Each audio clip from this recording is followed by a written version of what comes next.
Hi friends, it's Miss Tori. Today we are going to read a fun book called Llama Loves Camping. So this week we're learning all about the great outdoors, and something we do a lot when we're outside in the great outdoors is camp. That's a fun activity that we can do with our family, is go camping. So this book is all about Llama and how much this llama loves camping. So let's find out why Llama loves camping so much. I'm excited to go camping tomorrow, Llama tells his friends. He has never camped overnight before, and neither has Nellie, Luna, Gilroy, or Euclid.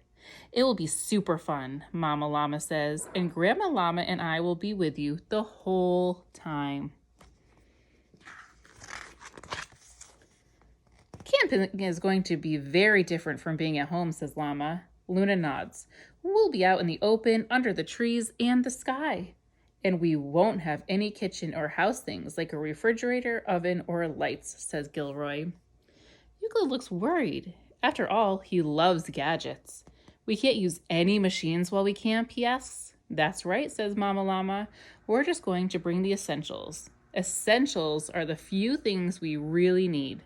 But don't worry, it's only for one day and night. The next day is warm and sunny and the campers arrive at the campground. Welcome to our overnight adventure in the woods, says Grandma Llama. Llama and his friends cheer loudly.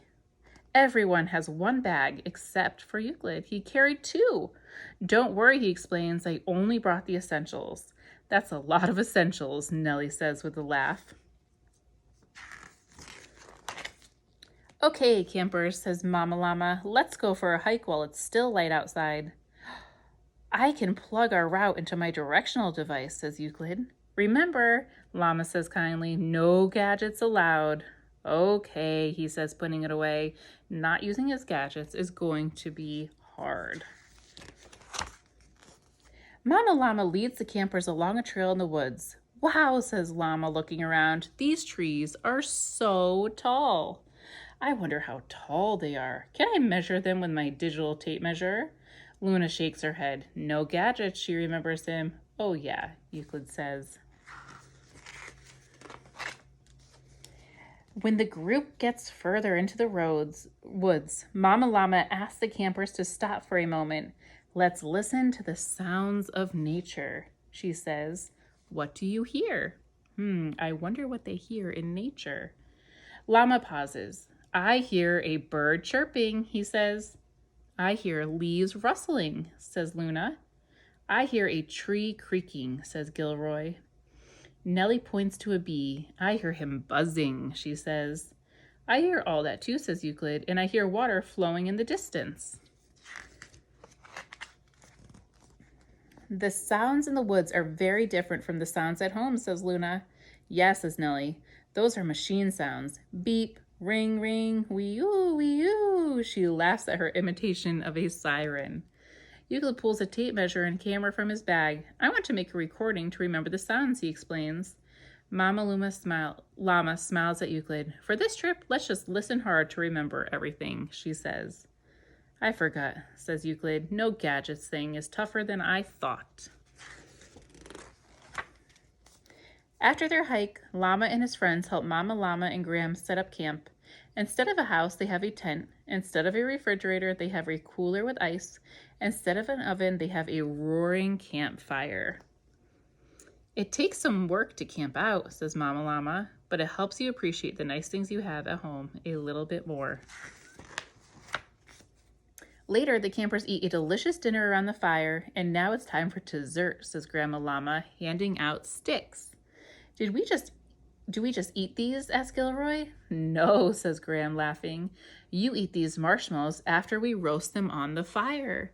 Friends, do you remember yesterday we pretended to roast marshmallows and we used our sticks and we pretended to have marshmallows on the end that were cotton balls? But they, in the book, are actually roasting marshmallows around the fire. You can see the marshmallows on the stick over here. Pretty cool. As the sun sets, everyone roasts marshmallows over the fire. They taste delicious, even better than a dessert you make at home. It's getting pretty dark now, says Nellie. It is, says Euclid, but it's pretty nice roasting marshmallows in nature, he adds, with no gadgets. Finally, it's time for bed. Inside the tent, the campers get cozy in their sleeping bags.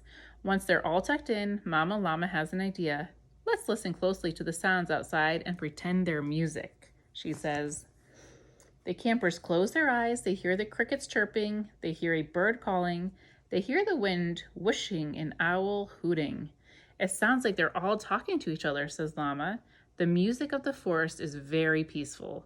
As they listen to the nighttime sounds, the campers slowly drift off into sleep.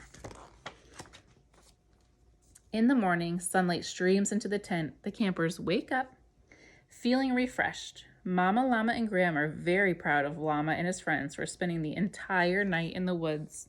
But everyone is especially proud of Euclid. Good job, cheers Llama Llama. You don't need any gadgets on our camp out. Thank you, he says. It was a fun challenge. I like the woods. And the other campers agreed.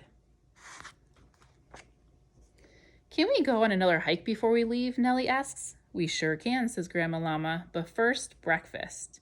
We can use my electric waffle maker, says Euclid. Oh wait, he adds, that's kind of a gadget, isn't it? He's made it this far without using machines. He isn't going to stop now. So a lot about camping is making sure we just enjoy being out in nature and not worrying about gadgets like phones or computers or any kind of screen, and just enjoying each other's company. All right, friends, I hope you enjoyed this book. We'll see you later. Bye-bye. Mwah.